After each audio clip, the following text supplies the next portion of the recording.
My name is Emmanuel Kisiangani. It's your boy Bashir Halaiki. Together with you, we are the Wind Down Gang, and it's our open mic hour, which will go on from now all the way till 10 o'clock. This hour is going to be interrupted. We call it our open mic hour for our people who've just joined us in Mombasa, 90.7. Yay! But Nairobi, the frequency is 88.8, Malindi 92.1, Lamu 92.6, Garissa 89.5. If you can't find us there, www.rgk.co.ke,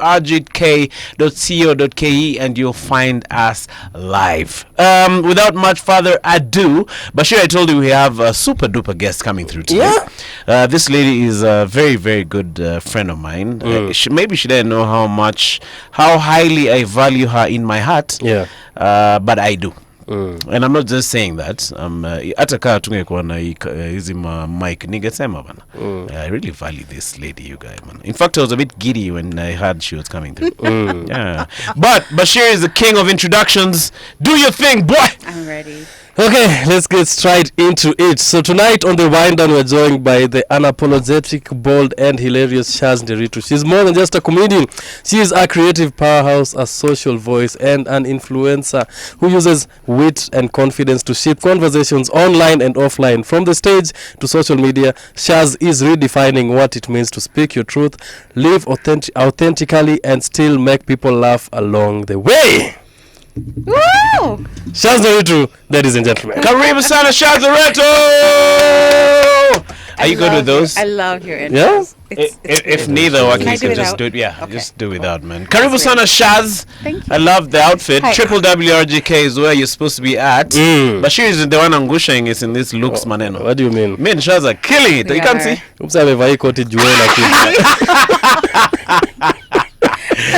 Actually, we're kind of matching. I have a jacket. My little sweater is exactly mustard. Looks really good. I'm trying to understand this dynamic now that I'm looking at it up close and personal. I'm like, how is it that the mzai akona funny and the hair, the look, and Bashir is the clean, brushed ndevu nini. Keep Karen, maze. You know Keep Karen? Keep Karen. Yeah. Tell me about Keep Karen. You don't have to know about it.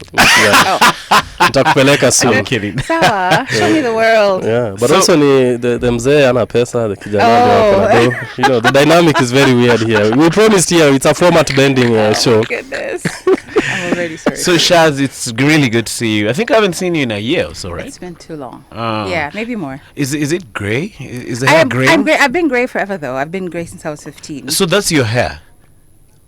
Or it's a touch of I also bought something? it also, so does it not make it my hair? No, but is your hair hair? It is grey. This all is right. grey. I'm also really greying, man. Yeah, do the curtains match the drapes?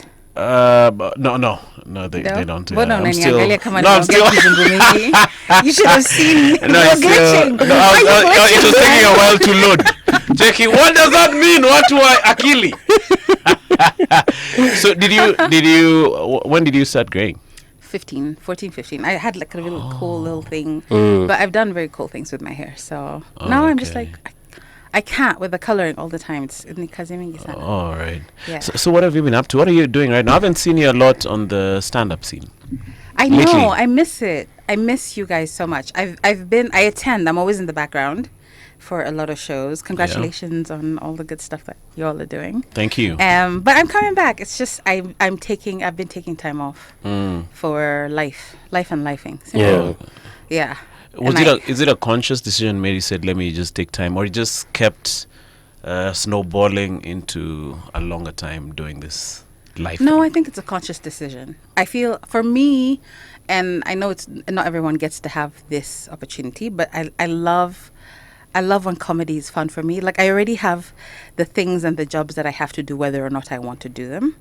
And I don't want comedy to be that thing. Yeah. You know what I mean? Okay. So I'm grateful and happy that I can decide, okay, let me take some time off. But I also know I don't want to be away for too long. Because it's like which word? I can't curse? No. Life is life. Wow. Yeah. But so I'm glitching because I can't say, but life is happening. Yeah. And I think with life, even the tough things and the easy things, comedies happening in those times. Yeah. And I want to talk about it. I'm always telling people, ngoja nirudi stage. Keep showing me your... Oh, you feel like you're writing more, like in the background? Yeah, Like absolutely. Do you literally scribble things? I do. Now I do it on my phone just because I don't have, time to do stuff. But stuff will happen, or I'll be in traffic and I'll write just like something that I'm thinking of. I don't know how to write made up things. I write from my life. Experiences. So anything I'm joking about, I might be exaggerating a little, but like crazy shit happens to me. So I just write about what happened to me, So yeah. Yeah, I noticed. I don't know if I'm right though. Tell me. But I sort of started seeing you less, especially after you lost. Was it your dad or your mom? My mom. Yeah, that's the. It was your dad who passed on first, then your mom. No, my mom passed on first, and then I was still in the comedy scene, and still writing about what it's like, because again, things happen. Traveling with my dad, and people thinking that I'm like his sugar babe, and I have to go, hi daddy, like in the way that I want them to know this is my father, Oh, people just think you're together. Yeah, it's so weird. Chick is such a lovely couple. No. I'm like, can you not see we have the big eyes, chubby, Nini.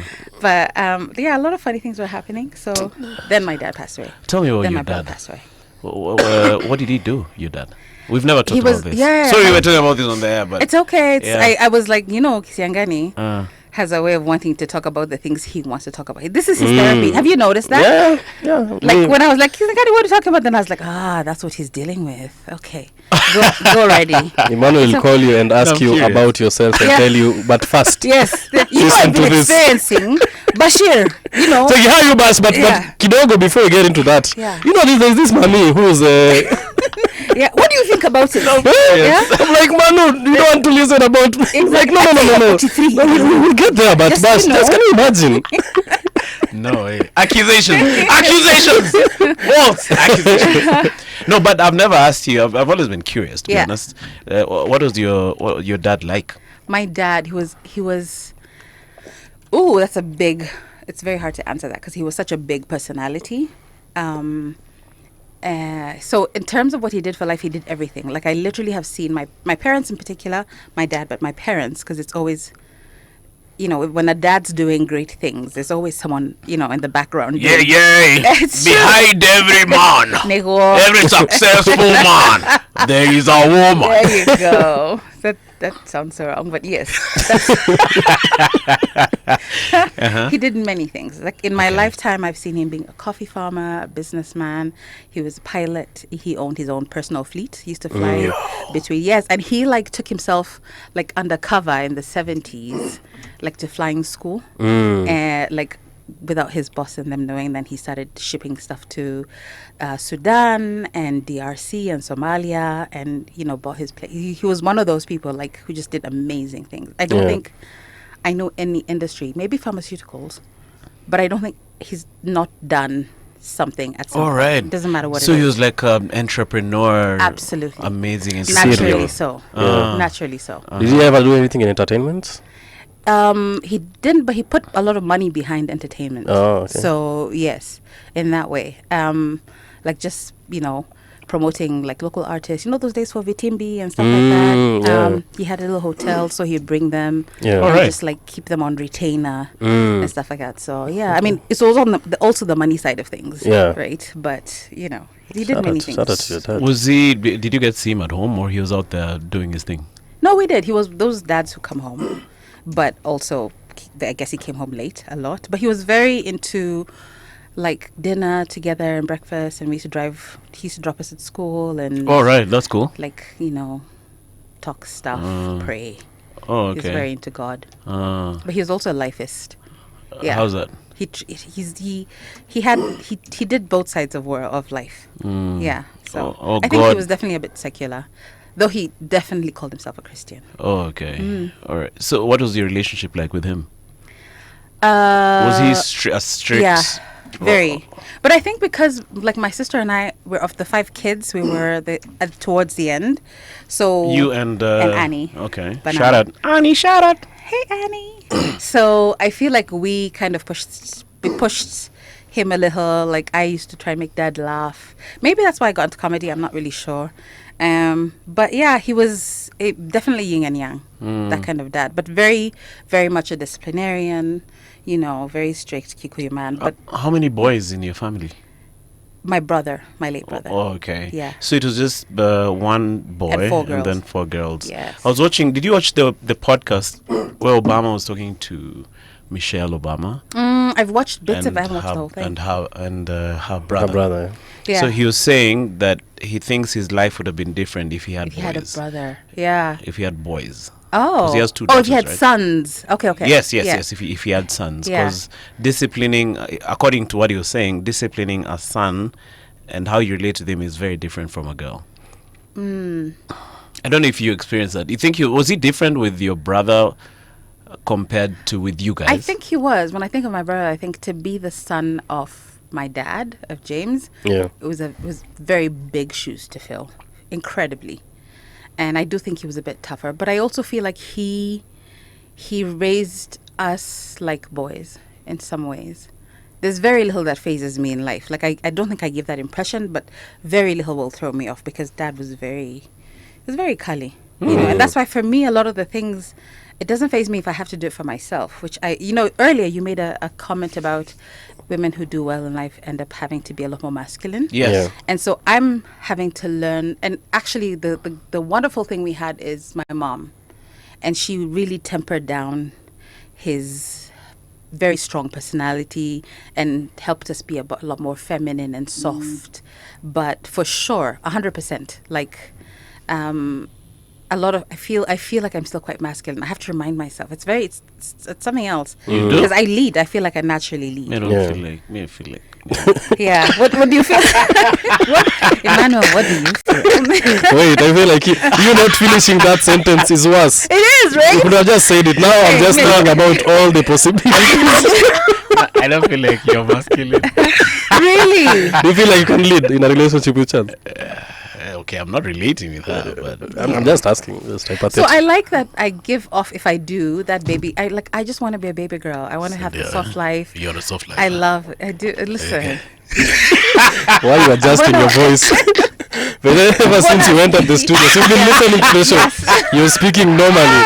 The moment Shazz enters the door, it's like, what's up, Shazz? Checking you on the soft life today. You guys been adjusting the button of his coat for the past 30 minutes. No, that is quite love interesting. But, No, me, I'm first of all quite interested in, I haven't seen you in a very long time, the way Emmanuel has said.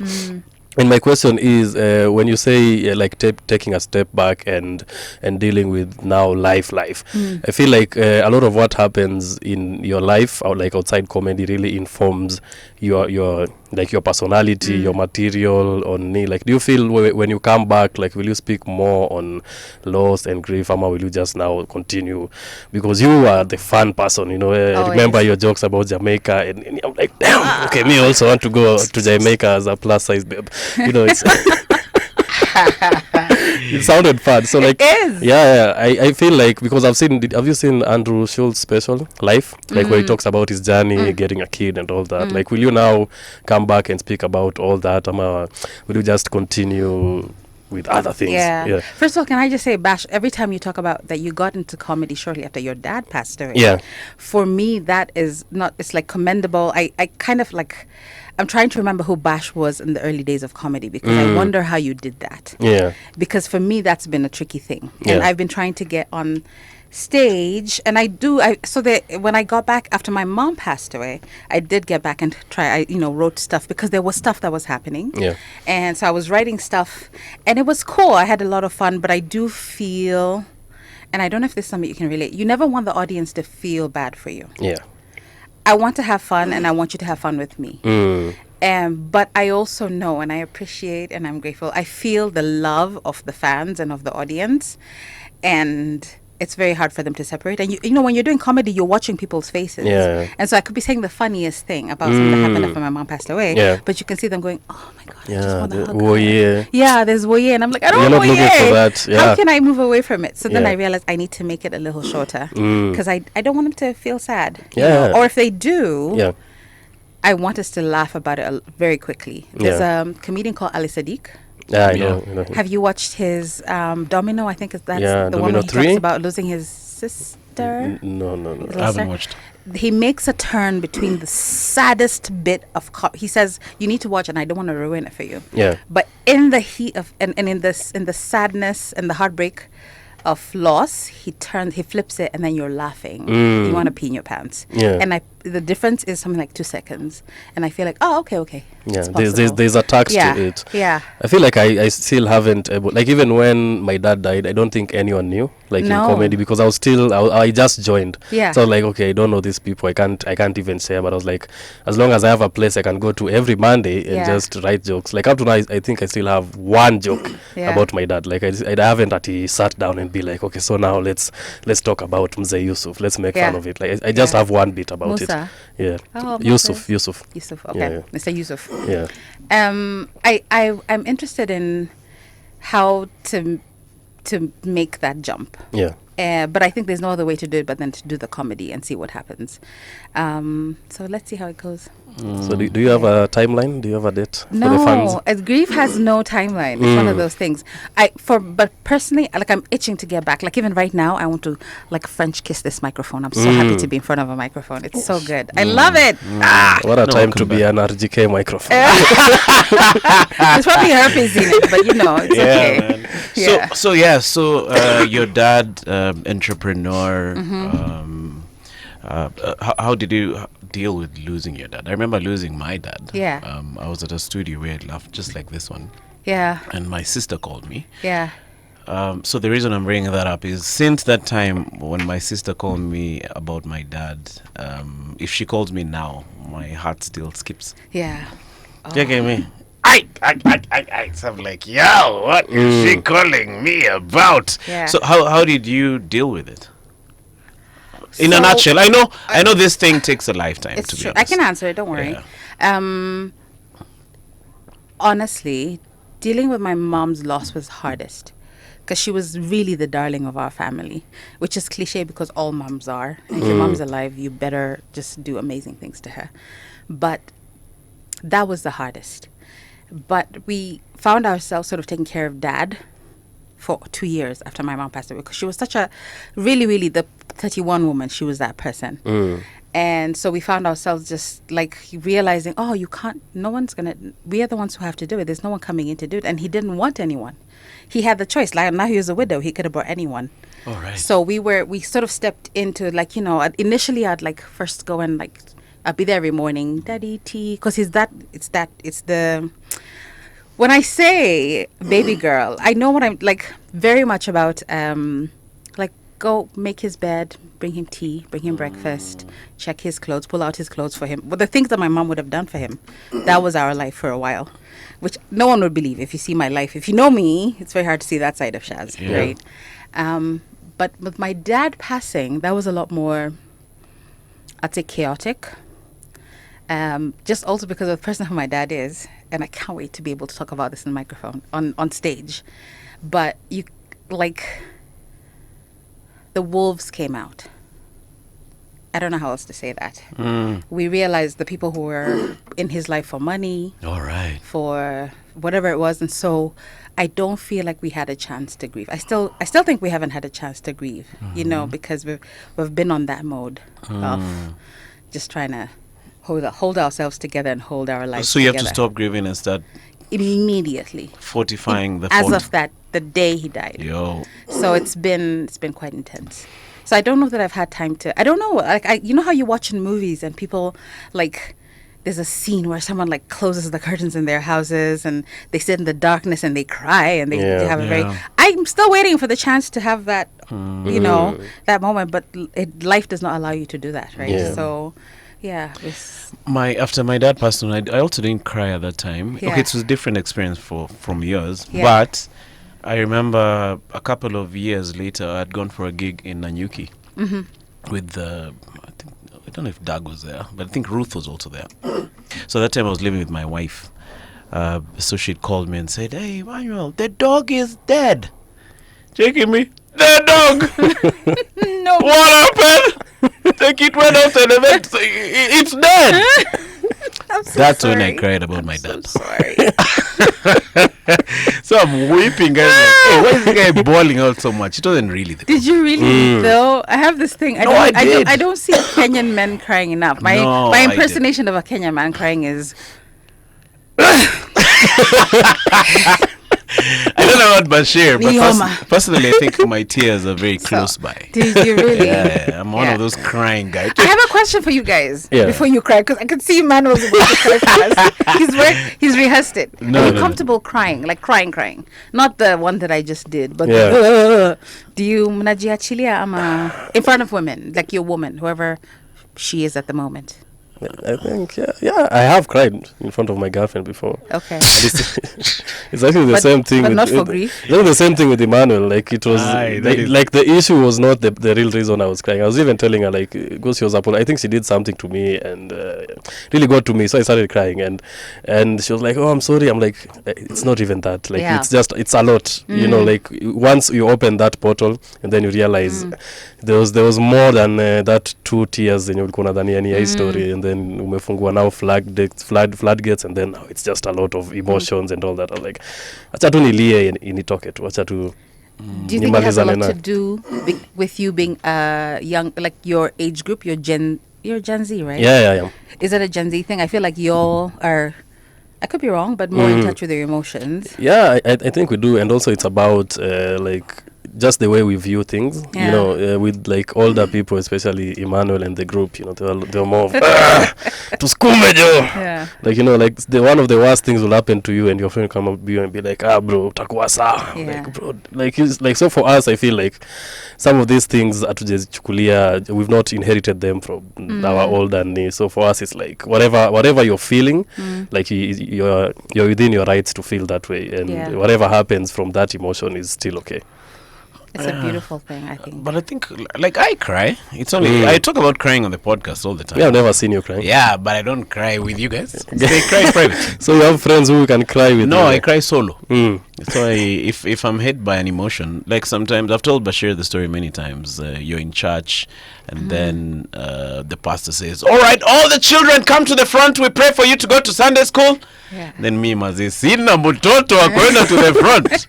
So I find myself sniffing. Kiulizo unasema ni Holy Spirit imekuguza.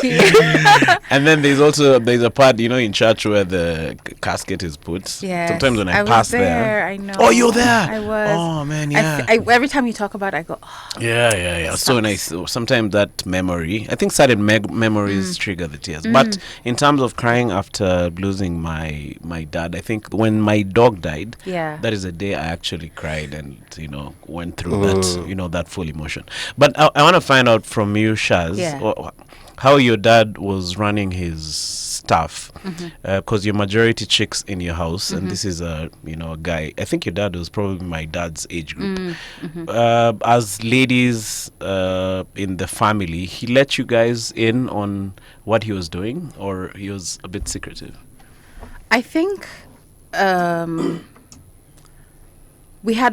I've had both versions of my dad. And when we were younger, I'd say he was a lot more secretive and didn't share a lot. But but as we grew older, he sort of opened up his life and his world a little bit more to us. The interesting thing with being a dad was such an entrepreneur, his greatest thing was for us to go to uni and then be employed. And I think one of his nightmares was for us to try and be entrepreneurs, and most of us have gone in that direction because it's the thing we have seen and it's the thing that we know. And he's like, no. He wants to see us, like employed, doing this, the C-suit and all of that stuff. And it was never, for a lot of us siblings, it wasn't the thing for us. He would even have preferred for us to be housewives before being, like entrepreneurs. And he always felt really bad because I worked in the construction industry.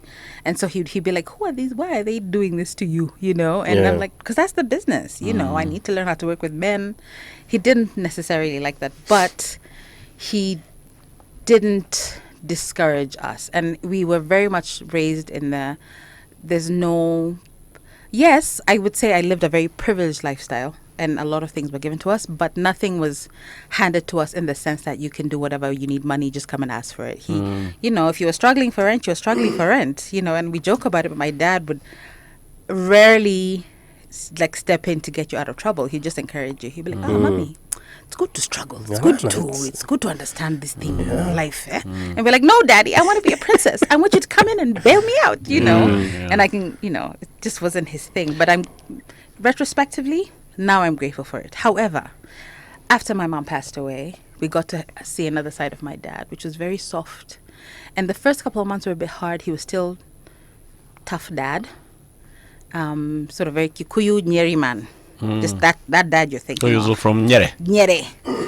But he became a lot softer.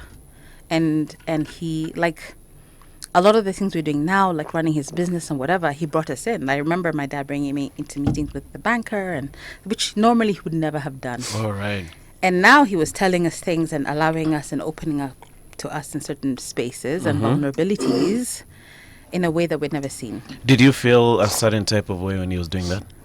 Yeah. Vicky, why are you showing me the intricate secrets of how you're doing your You thing? see? No. I'm like, about damn time. Oh, for real? Huh? Yeah, daddy, what is this? Keeping the cards close to yourself. Yeah. You need to, it's good that we know. It's good that we know the things that are important to you, that you want us to continue a legacy of, like, what that's important to us. So no, I'm very pragmatic about those things. Okay. That's why I say that crying and being like, oh, dad, no. There's a friend of mine whose dad passed on, and they're still looking for some of his plots. Yeah, that's a thing. He was a Ruai guy. Yeah. Shout out to you if you're There's listening. a lot of shambas. Kuna maplot ka vat Yeah. For real. that they're Yeah. trying to trace. Yeah. And it's actually quite overwhelming, and you're dealing with lawyers, crooked lawyers, straight lawyers, not so straight lawyers, family members. Everyone has an opinion about what you should do, where you should bury, how you should handle, your dad. And that's why I say the biggest gift that my dad gave us was that he brought us into his world after my mom passed away. I think it hit him different. And there's a side of my dad that I think people would not believe. Those who know him, and he was such a celebrated guy, would probably not have believed the side that we got to see of dad, which was very gentle, very, very lovely. I had, I'm going to cry. I discovered I had fibroids. See my nyama to have fibroids, each other, you know what they are, or you can Google it. Yeah. And so I'd gone to the doctor about it, and so I came back, and he's like, "So, mommy, how did it go?" And I'm gonna cry. It's okay. It's all right. And he sat me on his bed. I used to sit on his bed. Like I'd come from a gig actually, and I was telling him about it. And he's like, "So, mommy, how did the doctor thing go?" And so I sat with him, and I pulled out my fibroid things, and I was showing him the ultrasound. And he's like, "What is that?" And I'm like, "Okay, Dad, it's not a child. Those are fibroids." So he's like, "Okay, explain to me what it is." Okay, so are they going to operate? Okay, when do you want us to go? I will take you, Mom. How do you want to do it? Do you want to wait a little bit? I hope you want to have children still. You want to have children. He was very gentle, very soft, and very like I used to he used to miss my mom, and he used to say, "I hate waking up in the middle of the night because the bed is empty and cold." So I used to make him a hot water bottle, which is a single girl thing. So that's how I get over bad manners. I just put a hot water bottle, and then I'm not lonely. So anyway, so I used to make him a hot water bottle. You need is, Thanks for Comedians. thanks for giving Emmanuel. Akipole. So staki dem niko na hot water bottle. Suddenly, oh my God, thank you. Suddenly the sales of hot water bottles flying off the shelf. Ati nyinyi mnaenda kutafuta madem ni cheki no acha niende home. No nimejipanga nisha boil maji. Chachemsha maji. My name is Emmanuel Hot Water Bottle Kisiangani. It will ruin. It's not good for your sex life. But don't. Yeah. So you guys really had to become your mommy to your dad. In many ways, yeah. I wonder if my dad would have survived. Savov. Yeah, I sorry. love that. That's beautiful. Yeah, we just It's make like up words. past tense. I love it. If my mom passed on before him, him was fully dependent. A lot of our fathers are Extremely. like, I keep thinking, if I hadn't, there's a lot of stories you hear about when your mom passes away and who ends up, and the things that happen. And I just feel, I think he would have just suffered. He was strong, but a lot of that I'm not kidding you, was my mom. It really, really was. And we saw it after she passed. Such a huge gap. And I was like, oh, who does Dad talk to? No. You know, who's looking out for him? Nani anaangalia dawa, hospital visits, One man business, exactly. So you guys were there daily? Yeah, eventually he was like, so you just move in. And so I did. Oh, yeah, I remember you telling me you moved in at some point. It was actually pretty awesome. Yeah, living with your dad again as a full adult is a the trip. sequel. Yeah, but it was, not great for my dating life, but very good. So you had to otherwise. get home early? No, see, I would go moved for there. gigs, and then I'd come back, and he'd like say, "Hey, mommy, what did you tell them?" And I'm like, "Oh, Dad, okay, that one I can't tell you. Yeah. Oh, even that one I can't tell you. But anyway, Dad, how are you? You know, he's like, no, tell me, just do for me one. You know, it's like I was. Nigonge na moja. Yeah. Like my material is not for you. It's not, But he loved it. He's like, I have video of him saying, I'm your biggest fan, and I can't wait to see you. So, yeah, really, really good. So the aftermath, how did it affect the family? Like, do you feel like you guys are closer now as siblings? Yeah. No. Yes. I mean, In some aspects. here's the maybe? thing. I think it's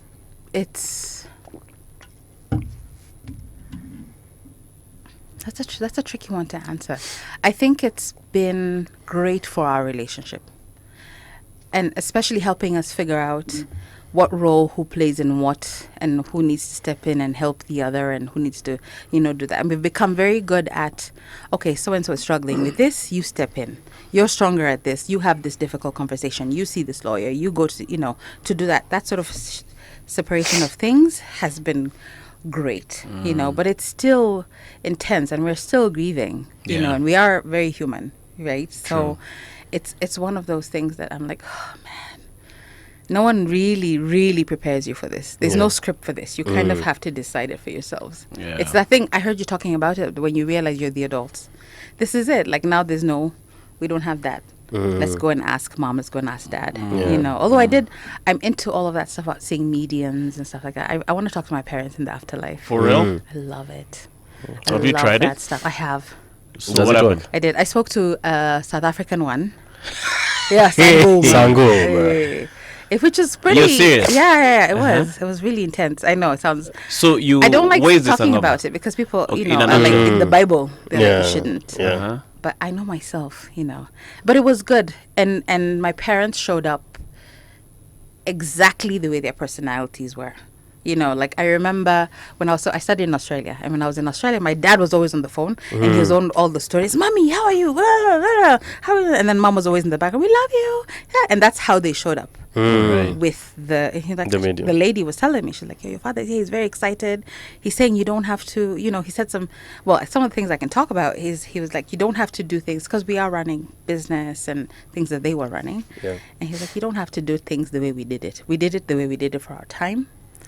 Kind of made it up as we went along. You do the thing for you guys that works for your generation. Yeah. And my mom was very like in the background, kind of like watching the conversation, which is very much my mom. My mom was never at the forefront. My dad was always the one, with the microphone, talking to people, doing the thing.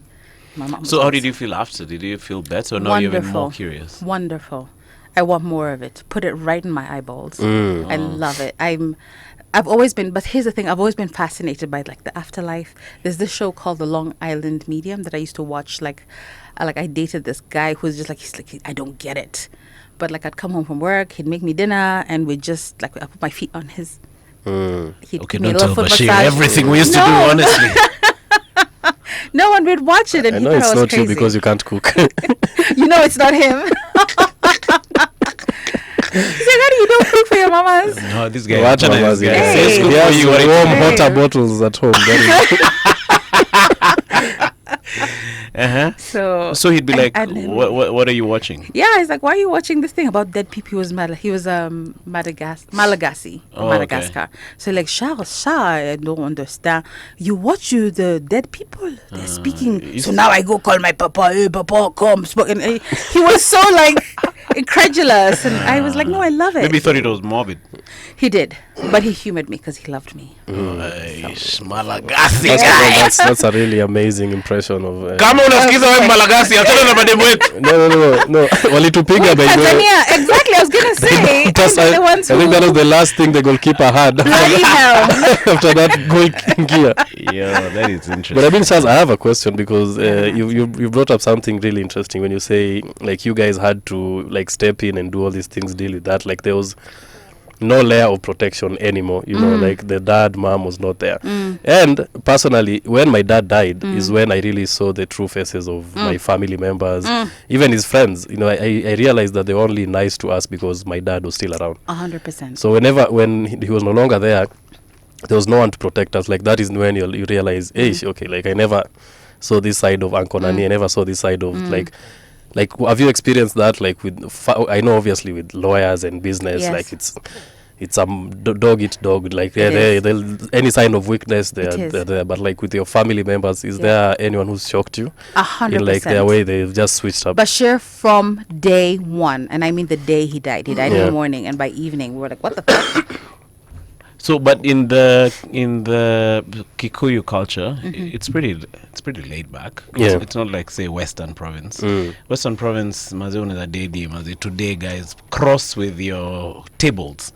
They do. Yeah. Do you mean they cross with your See, taste? furniture.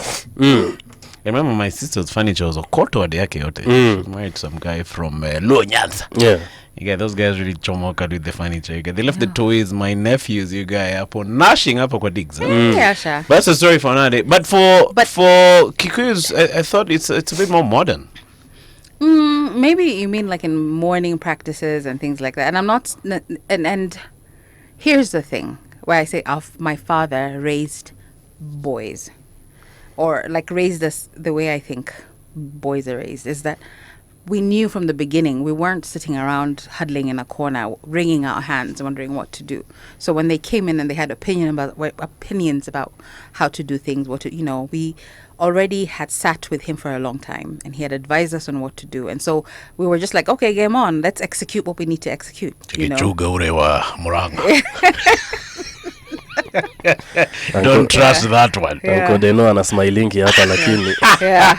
Yo. So and also it was tricky because at the end of the day you want, like, to the question that you asked, Bash, I want to respect my uncles and other relatives, and I want to give them that like honor or respect, that thing. But we also know our minds. And we have also seen our dad handle them when they were acting a fool. So then there's been no space for us to do that. I can count like 2 uncles maybe. The matriarchs, the women in the family, have been a lot more supportive, I have to say. Yeah. And it's been so sad for me. Like when I sit and I think about it, I go, oh man, there's like a nakedness you feel when you realize, oh man, I can't run to Uncle so and so. I can't go and ask him for advice. I can't ask him to hold our hand, and so we are the ones who have to do it for ourselves. You can't ask the problem about the problem. It's interesting you bring that up. I lost my sis recently, right? I'm sorry. Yeah, thank you so much. So, but I was there talking to my nephew. My sister's son. She has a son a bit like 11 years old, and then a daughter who's like 2 years old. So the boy is pretty sharp. So I remember I pulled him aside. I was like, yo, if you need anything, please give me a shout. Okay? But after even saying those words, I don't want to be those uncles. You know those uncles? The ones for give me a shout and you'll never help, you'll never be there. Yeah. Like, they even jokes about that. Like, yeah, exactly what you said. Nipe CV, I go get you a job. Yeah. It's actually a responsibility being an uncle. Absolutely. But it's not always like, I bet you, Emmanuel, that there's many things that you can do that are completely in your power that are just out of the essence of who you are. We have one of our uncles who's been wonderful with helping us, like now as we're sorting out land issues and whatever, where there's squatters and stuff like that, and he will make the trip with us and he'll have the difficult conversations, and he'll stand in the place of my dad. Now, it's I'm not saying it doesn't cost him anything, but we're not necessarily asking for a financial thing. Yeah. We're asking for your wisdom, also because whether or not we like it, men respect men. men listen to men in certain situations. There's some places where it's a bit tougher when we go in just as girls, and it's been wonderful to have his male and his masculine like covering and presence, you know, that because he's taken us as, these are my girls and this and this and this, and he's been so generous with his time, and it's that's something you can do for your nephew, you know, and I'm sure there's lots of instances like that. True. So no, but you're just speaking about like it's occurred to me that it's a huge responsibility being a good uncle. You know, like you have to be very what's the word, intentional.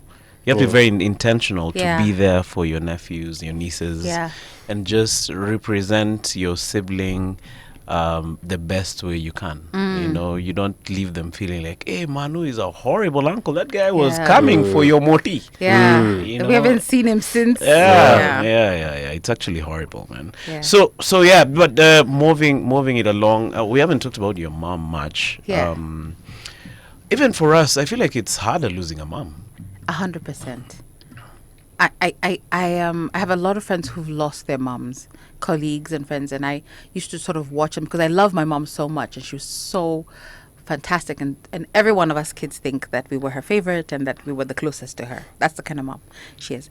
And I used to watch them, you know, like when their moms passed away, to kind of, because you know it's gonna come, right? You pray that it won't be her burying you, but you know one of you is gonna go before the other. So I used to sort of watch to see how do you prepare for this thing? And then you realize, and I was so angry when I realized this, that no one, even if they wanted to, no one could have prepared us for what we went through. Like, there's no amount of preparing. The only thing I can only tell anyone who loves their mom is love on her a lot, because it's such an ocean of loss, and it's 100 times worse than you think that it is. So you just have to make the most of the time that you have, you know. And I feel like I did. I loved my mom. I like spoiling her. I used to sumbua her all the time. And I used to tell her like about comedy. She was like, no, what? Now, when I first started with modeling, right? Like, and I would do all these plus size things. And I'd be like, Mom, you know, I'm wearing a bikini. And, you know, like these photographers. And she's like, Mommy, you're showing them all that skin. I'm like, yeah. And I want them.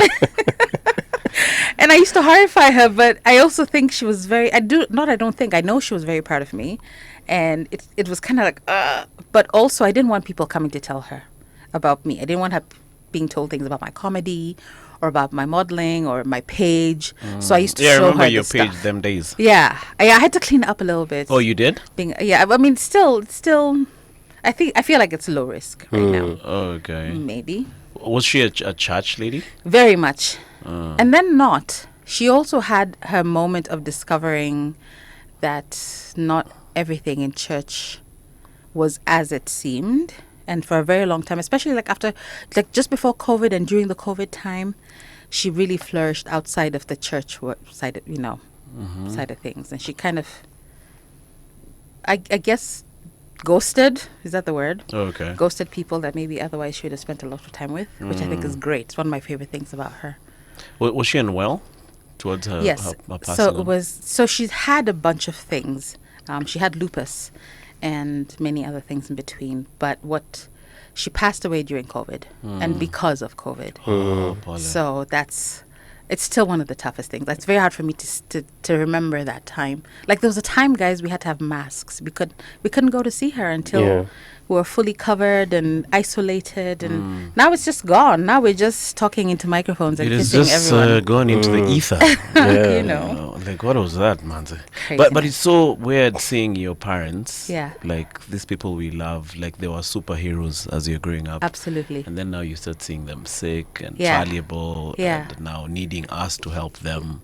Like, as you're saying, it's just something you can never be prepared for, but you have to do it when it happens. Yeah, to anyone who's listening, you have to do it when it happens. You do, but I think you can also have a lot of fun with it. I'm not going to say I was lucky to have seen them being unwell, but I'd had years of that. I went to India with my parents, so for whatever reason, every time we traveled to India, my sisters were either having babies or, I don't know, something, though things happened that I was the one who ended up going initially with them for long stints of time. and I got to know my parents in a very cool way, and I got to take care of them, which is also a privilege, and I'm very good at that as well. I was the principal caregiver of my mom for a while. Yes, you were. You used to drive her to the doctor. Yeah, she used to it? tell me very interesting stories in the car. Right. While not being able to breathe. Check it. We return to Sombo. One time. Take it. Wait. Conserve your breath. But imagine she's struggling for breath, and that's what she wanted to share with you. That's very passionate. So I say that joke. It's a story. I said that on stage once. And really? People in the audience were like, "Oh, yo, is that true? Did that really happen?" Yes, I'm sure it did. Yeah.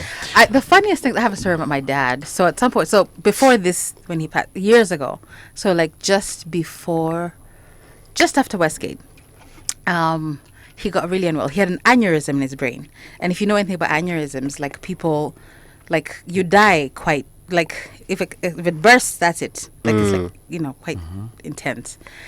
Anyway, so went to India, came back, and I used to go with my dad to like places, to the bank, whatever. And one of the things that happened with him during this time of being unwell, among other things, is that he lost his, I don't know what you call that part of your brain where you're politically correct. Oh, He lost that thing. So once at the bank, we were at Stanchart, the one in Westlands, and this lady is serving us because my dad's Hesh, so he's a special whatever VIP. Yeah. And so this chick has been sitting down the whole time, but at some point she has to get up to go get something signed, and she gets up and she has the biggest booty we have ever seen, and I mean like letter B booty. And my dad turns to me and goes, "Hey, some people you just see them looking small, lakini wakisimama." Hey, and I was like, "Dad, you coming?" It's called a sleeper build. It was, and he didn't notice he had said. I was like, "Are you?" It's funny. He's like, "Yeah, mighty things," and I'm like, "Dad, that is bigger than my bank account." That is hilarious. It was one of my favorite things. ATB for bank. There's a part in the brain which filters your speech. That keeps you sort of like politically, I think people who have, not Tourette's, there's another one where people are autism. Autism, there's a kind of autism as well where you don't You're really just honest. Exactly. It's just like also with alcohol, like when you get drunk, like your inhibition sort of Okay. on the way. Yeah, so you I feel like don't have there that. is that part where it keeps you, like you have a filter between what you're thinking, and that's why sometimes it's like, hey, your intrusive thoughts won. Yeah. Like you are thinking about, you're like, hey, I'm sure your dad like has thought about that so long. Of course. But for him to just say something he just thought about, it means there's something that is gone. not. Yeah. It was hilarious. That was one of my favorite versions. But was it really big? I want that booty. Like I have bum envy. I wish I had that Western. Oh my God! There's one thing I wish I could have. I want to have a big ass. No, what is that? Not a fat ass, because I have. Can I say those words? I can't. I think you can now. Censored? You said it already. We're in it now. No, but that is so interesting, man. I've learned that thing today. I didn't know there was that thing. It is. I'm going and read about it. Yeah. We only have 3 minutes to the top of the hour. 4 minutes actually. Okay. We have 3 minutes to the top of the hour. I wanted to ask you before we get to the top of the hour about your brother. Maybe you can summarize, because we'll be back and talk about Emmanuel. more a little about Machozi it. too, Leo. Yeah. Were you ready for this? You sent a voice note and told me that losing a sibling it's even worse, so to speak. Yeah, it is. It has its own, there's that. In as much as we're not prepared for death, there's the expectation of losing your parents. But when you start to see the ones that we have been with our siblings, this togetherness more than you have with your parents, with a partner or anything like that. So I feel like nothing prepares you. And then also because of, my brother struggled for a very long time, and then also in his passing, one of the things that was for our family quite controversial is that he wanted to be cremated, and that was quite divisive for a lot of people. And they were like, sikuji. So this guy wants to be buried immediately according to Islamic you wanted the rights. Islamic thing. Yeah, but you guys will have your own party. Checking me. Bashir usimguze. Aliniambia kwa podcast when actually upload.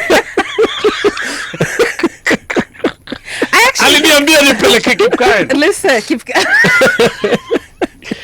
I think it's harder. I sympathize with. I feel like it's tougher for you guys. Yeah. Like if you're not around, if something happens quite, it's always sudden. Yeah. There's always no time to get Yeah, there. I was telling Emmanuel there's even a possibility, and there've been some cases like you die in a foreign place, like that local mosque could just bury you there. Yeah. Yeah, like there's no concession of wacha tupigie sijui baba yako. Absolutely, they have to honor. Yeah, we don't. Your religious. Yeah. And cremation is not an option, is it? No, not yeah, really. It has to be ashes to ashes. Yeah. But his wish was granted, right? Yes, and actually now having been through it, there's a part of it that I go, okay, that's not such a bad. I think I wouldn't mind, scattering beautiful places. But yeah, it was the first time. So I'm the one who went to the temple, did the whole thing, how you pay for it and see choose where you want to have someone cremated. And I sat with him till the end, which was very intense but very beautiful. We were hanging out with Shazz Nderitu, who's a very good friend, as you guys can hear. She also seems to be looking at me differently today. Bashir, umeona hizo macho ananiangalia nazo. Rose colored Si wewe anaangalia niyo koti. So we're here all the way till 10 o'clock. We're going to get into the top of the hour, and then we're also going to check out your feedback. Please share the number for the voice notes. Yeah, so you can save this number. It's 011-692-8683. I repeat, 011-692-8683. So just save that number on WhatsApp. Press record, send a voice note, and make sure it's no longer than a minute so that we can play here for Shazz and we can react to it. Don't touch that dial, people, because we'll be back. Home of hard truths and bold insights.